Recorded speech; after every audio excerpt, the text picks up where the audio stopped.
60 ఏళ్ళు వచ్చాక వృద్ధాప్యంలో భార్యాభర్తలు ఎలా ఉండాలి అంటే మిత్రమా, మీ జీవిత భాగస్వామితో ఎక్కువ సమయం గడపటం, అలాగే పిల్లలు వాళ్ళ ఉద్యోగాలు సంసార బాధ్యతలతో బిజీగా ఉంటారు కదా.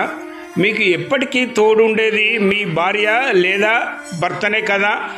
ఈ వయసులో ఒకరికి ఒకరు సపోర్ట్గా ఉండటం చాలా ముఖ్యం.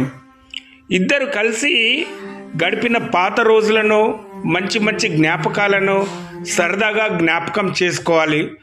చిన్న చిన్న పనులకు ఒకరికొకరు సహాయం చేసుకోండి. వయసు పెరగటం వల్ల వచ్చే ఆరోగ్య సమస్యల గురించి ఒకరి మీద ఒకరు శ్రద్ధ తీసుకోండి. హాస్పిటల్కు వెళ్ళటం, టైంకి మందులు వేసుకోవటం, పాత విషయాల గురించి ఏవైనా కోపతాపాలుంటే వాటన్నిటినీ వదిలేసి ఒకరినొకరు అర్థం చేసుకొని ప్రశాంతంగా గడపండి.